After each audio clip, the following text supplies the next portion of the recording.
Ok, facciamo un salto dal pogrom di Amsterdam alla guerra fredda per poi tornare al pogrom di Amsterdam. Siamo in piena guerra fredda e il KGB decide che come unico obiettivo ha ovviamente la distruzione dell'Occidente. Per distruggere l'Occidente il KGB può o attaccare dall'esterno in maniera armata oppure attaccare dall'interno in maniera disarmata. Sceglie la seconda opzione, quindi per attaccare in maniera disarmata all'interno dell'Occidente vuole semplicemente fare delle infiltrazioni. Per fare queste infiltrazioni servono delle reclute. Queste reclute, secondo il KGB, devono avere delle caratteristiche ben precise che coincidono praticamente con le caratteristiche della persona con disturbo di personalità antisociale, che io adesso vi leggo. Mentre ve le leggo, magari qualcosa vi tornerà già familiare per quanto riguarda la religione di pace.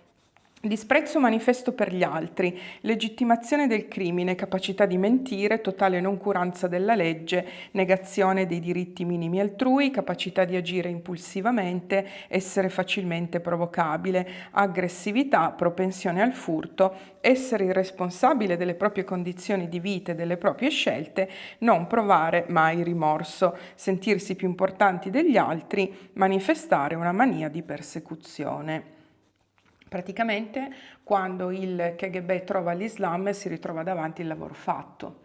Con questo non sto dicendo che tutti i musulmani siano sociopatici, ma sto affermando che la recluta ideale del KGB deve avere delle caratteristiche che disgraziatamente coincidono con dei concetti che l'Islam insegna praticamente alla perfezione. Ricordiamoci anche che ovviamente in questo momento il KGB scopre che esiste una comunione di intenti fra il comunismo e l'Islam, è proprio il caso di dirlo, semplicemente perché entrambi prevedono la distruzione dell'Occidente, entrambi prevedono la distruzione del cristianesimo, entrambi prevedono l'instaurazione di un sistema totalitario basato per entrambi sul collettivismo, entrambi prevedono la eliminazione fisica dei dissidenti, chiunque dissenta dal comunismo o dissenta dall'Islam deve essere ammazzato praticamente, e purtroppo entrambi prevedono l'antisemitismo. L'antisemitismo sovietico comunista è antisemitismo come quello islamico, però scatta con altre leve ad ogni modo. In questo momento ricordiamoci anche che l'URSS ha tutto l'interesse di andare contro Israele semplicemente perché Israele è un avamposto dell'Occidente ed è alleato ovviamente degli Stati Uniti d'America, quindi niente di peggio dal punto di vista dell'URSS. Che cosa accade a questo punto? Che il KGB decide di investire nella Jihad e nella Dawa. La Jihad prenderà in quegli anni, lo saprete, tutti i conflitti che ci sono stati in Medio Oriente e Asia, anche, quindi anche Bangladesh, Afghanistan, tutti i paesi attorno ad Israele che le fanno Jihad sono ovviamente perfezionati e rafforzati dal KGB. La guerra stessa civile in Libano è stata fatta qui come fosse un laboratorio ed esportata in Libano, impiantata in Libano. Ma per quanto riguarda la Dawa in Occidente, il KGB decide di portare avanti una strategia ben precisa, che il KGB chiama le misure attive. Le misure attive sono delle infiltrazioni che vengono fatte in collaborazione con i fratelli musulmani, quindi con la Dawa, la propaganda islamica in Occidente. Tra tutte queste misure attive c'è la cosiddetta causa palestinese, che verrà usata quindi come strumento per distruggere l'Occidente secondo l'unione del KGB e dei fratelli musulmani, e tutto questo rientra in una strategia dal nome più ampio che si chiama sovversione ideologica.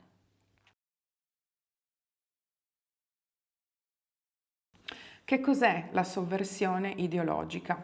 Allora, innanzitutto è un processo lento di infiltrazione, lentissimo, ma è visibile, gioca sempre allo scoperto, è trasparente, lo puoi vedere.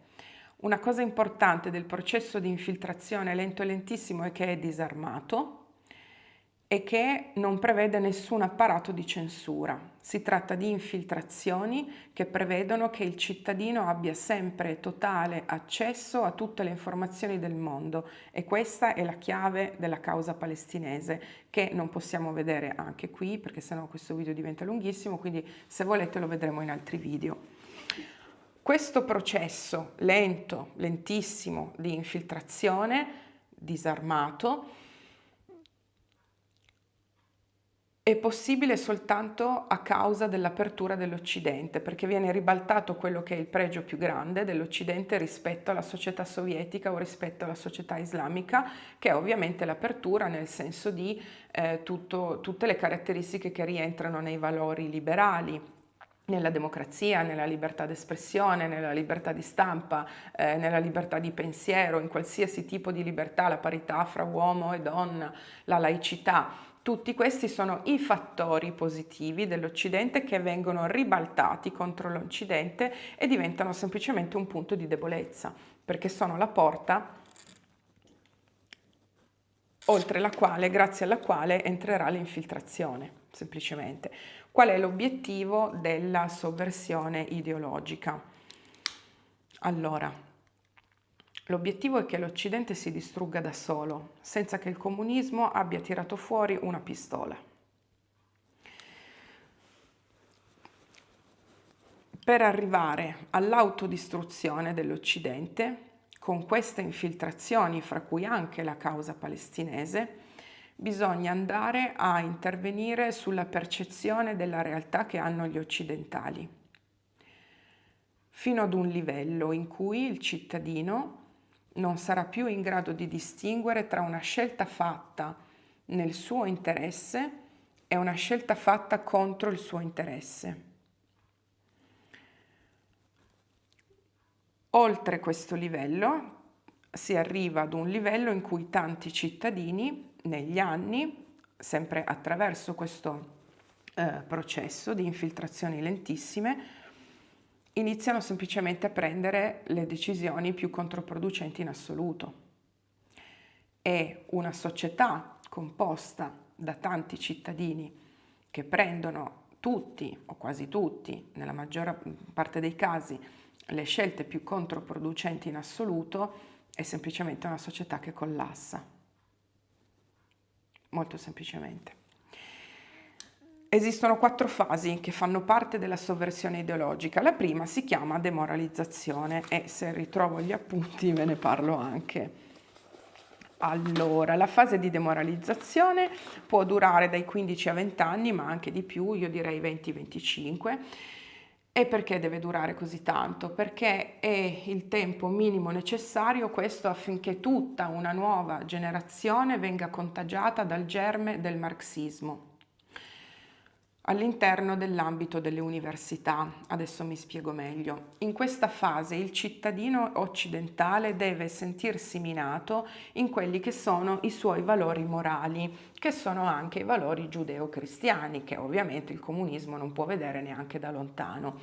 Quindi cosa accade? Che per essere minato il cittadino singolo deve semplicemente propagarsi il germe del marxismo, che inizia a propagarsi nelle università. Siamo negli anni 60-70 e questo avviene in tutto l'Occidente, in Italia, in Francia, in tutti i paesi europei, in Canada, negli Stati Uniti. Una volta che il germe del marxismo ha preso piede, ovviamente sono minati i valori morali tradizionali della società giudeo-cristiana, della società occidentale. E accade anche un'altra cosa, che quando questa generazione intera di persone che sono state formate al marxismo finiscono gli studi, terminano gli studi, iniziano a essere sempre più presenti in tutta una serie di panorami culturali che fanno parte del paese. Nella fattispecie stiamo parlando di convegni, seminari, invitiamo il filosofo russo, tanto non esiste la censura in Italia e in Europa, e tutte queste sono praticamente delle scene culturali che vanno a formare quelle che saranno poi le scuole di pensiero. Filosofi, scrittori, musicisti, registi, fotografi, artisti di tutti i tipi. È una grandissima generazione di marxisti che semplicemente esce dall'ambito accademico e continua a sviluppare le proprie idee che sono comunque contagiate dal germe del marxismo. La scuola di Francoforte, ad esempio, non lo sapevo, l'ho scoperto di recente studiando queste cose per questo video, è l'embrione della Columbia University. Chi ha seguito le notizie come me durante l'ultimo anno saprà benissimo che questa università è stata in assoluto quella che più ha difeso Hamas, quella che più in assoluto è stata antisemita, quella che più, proprio si è macchiata delle colpe più grandi di tutte le notizie orrende che abbiamo vissuto dal 7 ottobre ad oggi, è lo sviluppo della scuola di Francoforte. Ad ogni modo cosa accade? Che tutte queste persone, siamo ancora negli anni 60 e 70, sono una generazione intera di marxisti e viene perfezionata la retorica della causa palestinese tramite tutta una serie di punti semantici, linguistici, archeologici, religiosi che non finiscono più, che possiamo vedere se volete in un altro video ancora, ma che io vi ho riassunto in questo discorso che pronuncia Fidel Castro nel 1979 all'Assemblea Generale dell'ONU. La questione palestinese è centrale per la pace in Medio Oriente. Israele deve procedere con una ritirata incondizionata e totale, deve ridare tutti i territori arabi occupati. Gli arabi devono recuperare i loro diritti e tornare nella loro patria. Bisogna fondare uno Stato indipendente in Palestina. Le misure adottate da Israele sono illegali. La presenza di Israele sui territori occupati è illegale. Israele sta facendo contro i palestinesi lo stesso genocidio che il nazismo ha fatto contro gli ebrei. Israele è sionista e imperialista. I palestinesi sono eroici perché nonostante la persecuzione di Israele rappresentano un esempio di resistenza contro il crimine più grande della nostra epoca. La causa palestinese in questo momento è perfettamente perfezionata, vengono cristallizzati tutti questi punti della retorica che semplicemente vengono propagati nella società con questa porta aperta del marxismo, con questa generazione intera di marxisti che è stata sviluppata e che oltre all'università si è estesa ancora oltre. Voi adesso vi starete chiedendo come è possibile che i filo-palestinesi nel 2024 ragionino esattamente, ripetano esattamente le stesse cose che diceva Fidel Castro nel 1979? C'è una motivazione. La motivazione non è solo la ripetizione dei punti dell'ideologia, ma è proprio che la fase di demoralizzazione deve finire con un prodotto finale e quel prodotto sono gli irreversibili. Gli irreversibili sono persone di una generazione intera contagiata dal germe del marxismo che ripeterà la causa palestinese così per come l'ha detta in questo momento Castro, per come la dicono e ancora nel 2025 continueranno a ripeterla così, semplicemente perché gli irreversibili sono studiati apposta affinché qualsiasi dato della realtà non faccia più effetto su di loro. Sono una generazione intera di persone che non saranno mai più in grado, ritornando alla percezione della realtà che deve essere cambiata anche grazie alle misure attive della causa palestinese, non saranno mai più in grado non di cambiare idea, ma di mettere in dubbio la propria posizione. Mi spiego meglio, io posso prendere un irreversibile per mano e portarlo fisicamente su un sito archeologico ebraico che ha 3.500 anni, 4.000 anni all'interno dello Stato di Israele. L'irreversibile mi dirà che gli ebrei sono venuti da fuori. Dopo la Shoah, questa è un'altra caratteristica che vedremo in un altro video, se volete, quella lista lì la possiamo fare, e che devono ridare le terre ai palestinesi. Io posso portare fisicamente un irreversibile a vedere Israele dove non c'è l'apartheid, questa è in assoluto la più stupida che dicono sempre, e mi dirà che c'è l'apartheid. Posso fargli vedere Pallywood, delle foto finte e video falsi dove ci sono i cadaveri dei Gazawi che si rialzano, sorridono alla telecamera, e continuerà a dire che Israele sta facendo un genocidio. Gli potremmo portare la crescita demografica dei palestinesi che è in salita. L'irreversibile ti dirà che Israele sta commettendo un genocidio. Sono persone di fronte alle quali i dati della realtà sono irrilevanti, non c'è più speranza con gli irreversibili e sono una generazione intera di marxisti filo-palestinesi con un peggioramento che infatti adesso vi spiego. Scusate, mi ero già un attimo infervorata. Allora, gli irreversibili innanzitutto adesso sono le persone che hanno ovviamente 70, 60 anni, anche 50, dovrebbero averne una ventina più di me. Sono quelli con cui non c'è più niente da fare, semplicemente, perché arrivano da quella generazione là delle università. Che cos'è che stavo per dimenticare? Due esempi molto importanti che ci chiariscono la situazione che voleva il KGB. Esistono i gruppi LGBTQ+, Queers for Palestine, io non so esattamente cosa siano, sono persone che hanno preferenze sessuali diverse dagli eterosessuali. Queste persone sostengono, quindi sono gay, lesbiche, trans, ok? Sono persone che sostengono la causa palestinese, che è il prodotto di un'ideologia che vuole uccidere i gay e le lesbiche e i trans. Ma non è che lo vuole fare e poi non lo fa anche. Questi sono l'esempio più chiaro di occidente, di cittadino occidentale che a causa delle misure attive, fra cui la causa palestinese, arriverà a distruggersi da solo senza che il comunismo abbia sparato una pallottola. E non ci sono questi, ci sono anche i gruppi femministi. I gruppi delle femministe, qualcuno li abbiamo già visti purtroppo. Allora, alcune donne femministe innanzitutto si sono sempre rifiutate di portare in luce i crimini che sono stati fatti il 7 ottobre contro le donne ebree o le donne israeliane, mutilate, amputate, sfigurate in volto, violentate in ogni modo, portate in ostaggio, ammazzate. Non l'hanno mai fatto. E addirittura si sono poi allineate anche con la causa palestinese, cioè con la causa che è il prodotto dell'ideologia che semplicemente per prossimità fisica, se potesse, farebbe a loro le stesse cose. Questi sono gli occidentali che si distruggono da soli.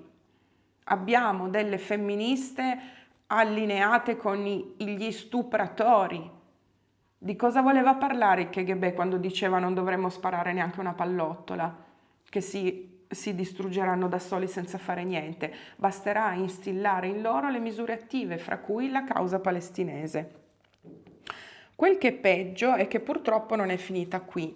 La prima fase, la fase di demoralizzazione, si chiude con gli irreversibili che acquisiscono sempre più potere mediatico, semplicemente perché una volta usciti dalle università, perfetti marxisti, e poi da questi convegni, scuole di pensiero, perfetti filo-palestinesi, semplicemente avranno proprio dei ruoli professionali nei grandi gruppi editoriali, in televisione, alla radio, allo spettacolo, nella musica, festival di cinema, festival di letteratura, qualsiasi cosa vi venga in mente, qualcuno negli ultimi anni l'abbiamo visto, e questo semplicemente spiega perché una grossa fetta di potere mediatico è sempre stata filo-palestinese, perché ci lavorano gli irreversibili.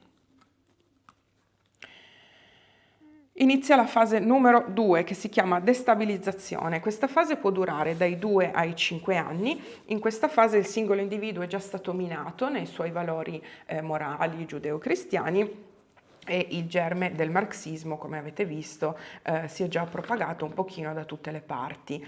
Nella fattispecie, per quanto riguarda il cittadino, in questa fase è bene ricordare che il cittadino, siccome già qualche decennio che non riesce più a distinguere una scelta fatta nel proprio interesse da una scelta fatta contro il proprio interesse, inizia ad avere delle relazioni disfunzionali. In famiglia, ad esempio, il nucleo della famiglia cristiana è detestato dal comunismo, questo lo sanno tutti, ma in particolare inizia ad avere delle relazioni disfunzionali proprio con l'esterno. Per amplificazione inizia a provare sfiducia nei confronti dello Stato, degli enti, delle istituzioni, di tutti gli apparati governativi, burocratici, semplicemente perché dal punto di vista del comunismo il cittadino deve arrivare a provare così tanta sfiducia nei confronti dello Stato che semplicemente ne vorrà un altro, e l'altro che arriverà sarà il sistema comunista. È studiato per questo motivo qua. Ma in particolare in questa fase succede che anche il paese viene attaccato, non solo più il cittadino. Il paese viene attaccato, viene indebolito, viene minato in due settori particolari della vita del paese, che sono l'economia e la difesa. Allora, per quanto riguarda l'economia, io qui non saprei bene come andare avanti, nel senso che volendo legare questo schema attualità che stiamo vivendo in questi anni, perché gli anni sono questi, praticamente tenendo conto di tutte le trasposizioni delle varie fasi. Io non ho competenze in ambito economico, quindi non dico nulla. Tuttavia io sono una cittadina e sono in grado di rendermi conto che l'invasione dell'Ucraina per mano dell'esercito russo ha cambiato l'economia dell'Europa, l'ha indebolita molto. Un'altra cosa che io posso notare da profana è che l'Europa non è autonoma a livello di energie, a livello di gas, ma dipende da altri due attori che sono gli arabi e i russi. Chiedo di essere corretta se qualcuno se ne intende più di me. Io normalmente mi occupo di musulmani, adesso mi occupo anche di comunisti, quindi figuratevi. Se qualcuno appunto vuole aggiungere qualcosa nei commenti, io non posso fare a meno di non tenere conto di questi fattori. Questi sono fattori che io voglio lasciare lì. Io so che l'Europa è stata indebolita anche dall'invasione dell'Ucraina per tutta una serie di fattori economici che non saprei spiegare, e so anche che per quanto riguarda gas ed energia la situazione è che dipendiamo, se non erro, da arabi e russi. Io la chiuderei qua perché chissà cosa ho detto, non ne sono esattamente, cioè è un ambito che proprio non conosco. Ma passiamo quindi all'ambito della difesa. Allora, per quanto riguarda la difesa, ovviamente noi dobbiamo adesso fare riferimento all'immigrazione. Che cosa possiamo dire sull'immigrazione ancora? Semplicemente non è immigrazione ma è un'infiltrazione. Per me l'immigrazione poteva anche restare aperta, ma non organizzata così, semplicemente perché non è organizzata. L'Italia, l'Europa non sta difendendo se stessa. Non abbiamo neanche un esercito in Europa, può arrivare chiunque, non sappiamo chi siano, da dove arrivino, come si chiamino, a quale gruppo terroristico magari facevano parte o magari no, se sono degli innocenti. È un disastro e questo è un settore nel quale io non riesco neanche a fare ricerca da casa, perché non riesco semplicemente, non ci sono le informazioni, non riesco una cosa che so è che ci sono degli avamposti russi in Libia, in prossimità, probabilmente non solo, ma anche in prossimità dei punti di imbarco, anche perché poi sotto c'è il deserto, quindi è ovvio che tutto il Nord Africa sia un punto di imbarco praticamente. E l'altra cosa che sappiamo tutti è che l'altro emblema della fratellanza dei fratelli musulmani dell'Egitto è proprio Erdogan, il sultano, che è lassù, che apre e chiude i flussi migratori a seconda di quello che vuole lui, senza che l'Europa gli dica niente, lo zero assoluto. Altro che Israele non deve combattere. Ma provate a immaginare il Nord Africa e il Medio Oriente senza Israele, che sta facendo da scudo a tutti quanti, altro che. Con il sultano in cima che apre e chiude, e queste persone che entrano in Europa di cui non sappiamo niente, che appartengono a questa ideologia che è stata rafforzata dai marxisti, che prevede la distruzione dell'Occidente, anzi no, ma magari prevede che l'Occidente si autodistrugga da solo praticamente, scusatemi la ripetizione, non abbiamo neanche un esercito. Cosa non si deve difendere Israele? Non deve combattere, ma non scherziamo, sta facendo da scudo a tutti. Quel che è peggio è che arrivati a questo punto, proprio questo piano del KGB, al fondo di questa fase, gli irreversibili hanno un'altra caratteristica. Non solo sono usciti perfettamente marxisti e filo-palestinesi, hanno acquisito potere mediatico, quindi hanno pubblico, che significa che possono influenzare le scelte del pubblico di questi ambienti culturali, ma improvvisamente in questa fase diventano anche in grado di influenzare grandi flussi di denaro che escono dall'Occidente e che finiscono nella jihad. Non c'è un modo delicato per dirlo, ma è proprio così. Allora, questi sono meccanismi che tra l'altro qualcuno di noi già conosce. Sulla carta questi flussi di denaro vengono etichettati come donazioni, cene per la Palestina, donazioni più o meno corpose, enti di beneficenza, enti di carità, volontariato, qualsiasi cosa vi venga in mente. Ora, noi non avremo mai le prove, questo lo specifico perché ne parlavo l'altro giorno con un'amica che mi diceva io mando sempre i soldi in Somalia. Brava, probabilmente li stai mandando ad Al-Shabaab, che è un gruppo jihadista che vuole la tua distruzione a proposito del KGB, che diceva che non solo gli occidentali si sarebbero distrutti da soli, ma avrebbero anche pagato per avere la propria autodistruzione o quasi. Allora, io non ho le prove per dirti che i soldi che tu mandi in Somalia non arrivino davvero ai bambini somali, che di sicuro li meritano, perché la beneficenza e la carità restano dei valori, un atto nobile, dei valori che possiamo condividere. Il problema è che a buon senso noi dobbiamo anche sapere che esistono dei punti del pianeta Terra in cui chi ha il potere continuerà a tenere il potere, e quindi Al-Shabaab in Somalia è più probabile che prenda la tua donazione piuttosto che i bambini della Somalia. Detto questo, così come io non ho le prove per dirvi che i soldi delle cene per la Palestina finiscono nelle mani di Hamas, chi manda i soldi e fa queste donazioni non ha le prove per dirmi che effettivamente quei soldi sono arrivati ai bambini di Gaza, che sicuramente se li meritano, e non ad Hamas. Quindi ognuno faccia la propria scelta, per quanto riguarda, ognuno è responsabile delle proprie scelte, tutto lì. Ok, quindi è un grandissimo disastro, perché arrivati a questo punto gli irreversibili gestiscono anche tutti questi flussi di denaro che escono, e ovviamente avrò segnato altre 1200 cose che però adesso non menziono perché sennò mi querelano, tanto li conosciamo, li sappiamo, e si entra nella fase numero 3, che è la fase di crisi. Allora, la fase di crisi può durare poche settimane o pochi mesi, e secondo me Amsterdam rientra da qui in poi. Noi siamo in questa fase che aveva previsto il KGB, non per forza perché il piano del KGB sia stato messo in pratica alla lettera, ma perché le cose, soprattutto se ci hai lavorato per decenni e decenni, prima o poi tendono ovviamente a coincidere e a verificarsi. La crisi è semplicemente quando la società esplode e diventa violenta, e diventano violenti tutti, anche gruppi in contesti che non c'entrano niente magari con l'Islam o con il marxismo o con i comunisti. In queste settimane, secondo il KGB, non le nostre settimane vere, le esplosioni che ci sono derivano semplicemente dal fatto che il cittadino non può più reggere, la società non può più reggere così, è fisiologicamente impossibile che possa andare avanti, e quindi accade che ci sono manifestazioni di violenza da tutte le parti. Prendiamo la settimana scorsa: israeliani contro arabi, arabi contro musulmani, musulmani contro cristiani, insomma, esplosioni da tutte le parti. A Bologna domenica ci sono stati degli scontri fra destra e sinistra che io non ho seguito e non voglio seguire. Ci sono state delle manifestazioni violente da parte degli spagnoli contro il loro stesso governo, che si riferiscono alla pessima gestione dell'alluvione di Valencia. Cosa c'entra l'alluvione di Valencia col KGB o con l'Islam? Assolutamente niente.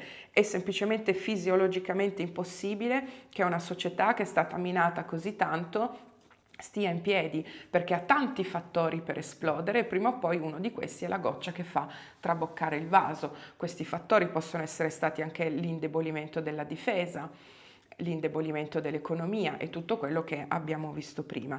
C'è una caratteristica importante della fase di crisi, che è questa, che ci riguarda. Ad un certo punto nella fase di crisi, con lo scoppio delle violenze, si entra in uno stato di assurdità. Questo stato di assurdità è dato dal fatto che l'apparato al governo, l'apparato al potere semplicemente non funziona più, e non si sa perché. Non funziona più nel senso che è come un elettrodomestico che non funziona più, smette di funzionare e nessuno sa perché.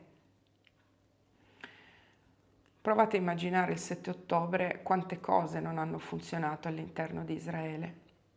Cioè ci sono delle fasi del 7 in cui non ha risposto al telefono. Però questo è un terreno iper scivoloso sul quale io non voglio ancora entrare, perché alimenta il solito complotto che Israele si è fatta il 7 ottobre da sola. Quelle persone si devono mettere lì davanti sulle strisce pedonali quando io ho il piede sull'acceleratore e sono pronta ad andare avanti. Olanda, torniamo in Olanda. Allora, la partita è giovedì sera. Qualche giorno prima il Mossad avvisa l'Olanda dicendo che molto probabilmente ci saranno degli scontri organizzati contro i tifosi israeliani, e l'Olanda non fa niente. La partita è giovedì e il giovedì pomeriggio viene organizzata una manifestazione filo-palestinese di fronte allo stadio in cui deve giocare il Tel Aviv e l'Olanda non fa niente. Avviene il pogrom giovedì sera e io venerdì sera faccio la live e dico una notizia falsa, non perché me la sono inventata io, ma perché tutte le ANSA hanno dato questa notizia falsa. Hanno detto che erano state arrestate 62 persone a seguito del pogrom. No, non hanno arrestato nessuno per il pogrom, nessuno. Io questo lo scopro tristemente domenica mattina, quando mi collego a Twitter, che si chiama X, ma io chiamerò Twitter credo per tutta la vita, forse perché non sono più giovanissima. Allora, quando Wilders twitta questo, sono senza parole. La polizia di Amsterdam ha appena confermato che a seguito della caccia all'ebreo islamica di giovedì nessuno è stato arrestato. Gli arresti che ci sono stati sono avvenuti prima e durante la partita, non dopo il pogrom. Sì, ma l'Olanda è tua, non è mia, non è dell'Iran che io sappia. Cosa vuol dire che non è stato arrestato nessuno? I 62 arresti si riferiscono a, che ne so, dei reati che saranno stati commessi prima e dopo la partita. Ora voi direte, Wilders sarà un irreversibile fettentone marxista, quelli che ci dicevi prima. No, Wilders è il politico più anti-islamista che l'Europa abbia mai avuto. Wilders ha fatto un documentario che si chiama Fitna sulla mania di persecuzione dell'Islam. Ha sempre collaborato e portato avanti il lavoro di Ayaan Hirsi Ali, che aveva scritto il copione insieme a Theo Van Gogh, che è stato ammazzato per questo film Submission da un musulmano che gli ha conficcato le pagine del Corano così accoltellate nella pancia, perché avevano fatto un film dove denunciavano ovviamente l'orrenda situazione delle donne nell'Islam. Wilders ha costruito nella sua lotta contro l'Islam tutta la sua identità politica. Ha vinto qualche mese fa le elezioni, ma non ha raggiunto la maggioranza e si è dovuto alleare con un'altra persona. Voi direte, un altro fetentone marxista degli irreversibili. No! Questa persona si chiama Schoff, chissà come si legge, credo Schoff, è un leader di estrema destra, ex agente dei servizi segreti olandesi. Non sono stati in grado non solo di prevenire il pogrom, ma di non fare niente dopo. Ad un certo punto, domenica, anche il re dell'Olanda comunica alla stampa: abbiamo fallito come per la Shoah. Ma tu sei il gelataio dell'Olanda o sei il re? Ci rendiamo conto? Questo è l'apparato al potere che semplicemente non funziona più e non si sa perché. Voi direte le infiltrazioni, sì, ve ne ho parlato per circa mezz'ora delle infiltrazioni, è molto probabile, ma non abbiamo le prove. Quindi come fai? Puoi farti un'idea. Dicono che ci siano stati i tassisti e anche i poliziotti musulmani, teniamoci il sospetto. Però non è una lettura della realtà questa trasparente e chiara. E perché avrebbe dovuto esserlo se sono decenni che la nostra percezione della realtà vuole essere cambiata affinché si prenda tutti la decisione più sbagliata praticamente del mondo e si arrivi all'autodistruzione. Che cos'altro ci può essere di più chiaro e lampante di questo? Non c'è neanche bisogno di sapere praticamente il piano del KGB, perché in realtà le cose sono andate così comunque lo stesso. Il piano del KGB finisce con una fase che si chiama normalizzazione, l'accenno brevemente solo per chiudere quello che riguarda il KGB. E questa fase può essere lunghissima, secondo il comunismo secondo me è eterna, perché loro prevedono che a un certo punto semplicemente avviene un cambio di potere e si instaura il comunismo, tutto lì. Ovviamente in questa fase, è interessante questo, e il KGB lo spiega, il cittadino è in guerra e pensa di essere in pace. Avviene un cambio di potere, la persona che promette di avere tutte le soluzioni a tutti i problemi deriva dalla stessa ideologia che i problemi li ha voluti creare apposta affinché adesso potesse prendere il potere, e il cittadino è in guerra e pensa di essere in pace. Ci sono anche tutta una serie di anomalie nella società che si compone nella fase di normalizzazione che ovviamente vengono percepite come normali. Adesso io ne menziono qualcuna, ma non penso che facciano ancora parte dell'Olanda, della percezione dell'Olanda. Subito dopo il pogrom è stato cancellato un ciclo universitario sulla Shoah, è stato cancellato un incontro che doveva avere come tema il genocidio degli Yazidi, che è stato commesso dai musulmani sulla base della dottrina islamica, è stata chiusa una scuola ebraica e le autorità hanno invitato gli ebrei, io penso che gliel'abbiano proprio ordinato, di non uscire con simboli che li avrebbero identificati come ebrei, quindi il cappellino, non so, qualsiasi cosa vi venga in mente. Allora, questo secondo me l'olandese che meno se ne intende in questo momento le percepisce ancora come anomalie. Il problema è che non bisogna arrivare alla normalizzazione. Altre cose orrende che ho segnato qui è che ovviamente essendo, è come se davvero fossimo in questa fase di crisi, adesso secondo me le violenze saranno sempre più visibili, sempre più frequenti e anche sempre più violente. Ci sono state delle manifestazioni in sostegno delle persone che hanno commesso il pogrom, sia nei paesi islamici, striscia di Gaza in mezzo alle macerie comprese, sia in Europa, negli Stati Uniti e in Canada. Vi menziono che a Bruxelles in Belgio domenica c'è stata una manifestazione in cui hanno gridato Khaybar e questo è spaventoso. Per chi non lo sapesse, Khaybar è una dichiarazione di guerra che menziona un luogo in cui Maometto e altri musulmani fecero uno dei pogrom che per l'Islam passerà alla storia come una delle più grandi vittorie sull'ebraismo, perché l'Islam non è in grado di vivere senza sottrarre qualcosa all'ebraismo. Mettiamoci in testa questo. Non ti deve piacere Netanyahu, non ti deve piacere Israele, si può dire qualsiasi cosa sugli ebrei. Io accetto, arrivati a questo punto, qualsiasi cosa, ma se vi interessa davvero l'Islam, dovete sapere che l'Islam vive di tutto quello che può sottrarre all'ebraismo. Khaybar, questo slogan dice o ebrei, ricordatevi di Khaybar, praticamente, parafrasando, l'esercito di Maometto sta ritornando. È una dichiarazione di guerra, ma probabilmente il cittadino pensa di essere ancora in pace. Io vorrei dare torto al KGB adesso, ma non so come fare. E poi è successo, io non so dove abitiate voi, quanti chilometri di distanza abbiate da Milano.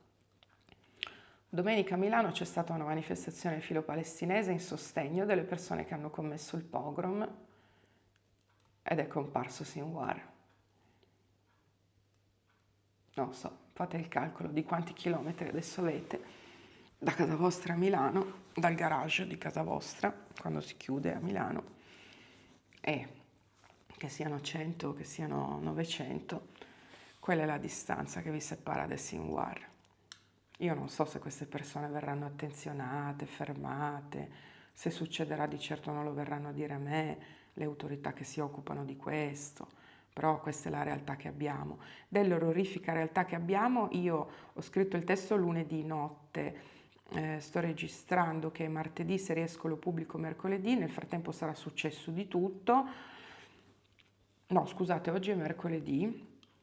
Allora, infatti è successo che una troupe del TG1 è stata assaltata, non so in che termini, sempre ad Amsterdam da, da un gruppo di filo-palestinesi e poi è successo che ieri sera hanno dato fuoco ad un tram. Io sono notizie che come vedete le sto dicendo in maniera un po' blanda perché appunto non le ho potute approfondire. Se riesco pubblico questo video oggi che è mercoledì, sì dovrei riuscire, speriamo, e se ci sono degli aggiornamenti in riferimento alla fase di crisi che ci attende, dove siete lì? Alla fase di crisi che ci attende li pubblico magari nel commento, quello pinnato sotto, messo in rilievo sotto. L'approfondimento del KGB secondo me è valido perché parla in maniera abbastanza eloquente della autodistruzione degli occidentali. Io non credo che esista una stanza in questo momento in cui c'è un russo e un arabo che dicono sì andiamo là, gridiamo Khaybar, no, a Milano facciamo uscire la foto di Sinwar, no, in Olanda facciamo così. anche perché io so per certo che i comunisti hanno abbandonato gli arabi molto tempo fa, sia per motivi miei che per motivi di studio. Addirittura i comunisti, come tutte le persone che hanno lavorato con gli arabi, hanno detto mai più con gli arabi, i comunisti. Però l'approfondimento secondo me è valido, ci sarebbero state altre 8 milioni di cose, per ogni frase che ho detto ci sarebbero milioni di approfondimenti, l'ho semplificato un po', fatemi sapere nei commenti se è tutto chiaro, se no su qualcosa volentieri ci ritorniamo, vi rispondo alle domande e adesso che ci siamo fatti amici anche i russi, lasciate un mi piace, un commento, iscrivetevi al canale, fate iscrivere al canale anche i vostri animali domestici, tipo Santiago, adesso ve lo prendo così ve lo saluto, che con i comunisti... Adesso vediamo come reagisce con i comunisti. Anzi, gli prendo il Corano se riesco. Fatevi iscrivere al canale anche vostra nonna, così magari non me lo tirano giù. Non credo che non dovrebbe succedere adesso. Vieni, Santiago. Ciao. Dai che sei famoso. No, poverino, stava dormendo. Ecco,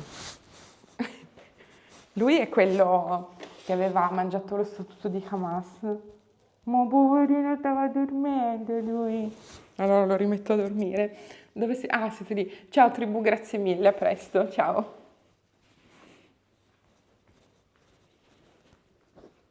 Il cuia.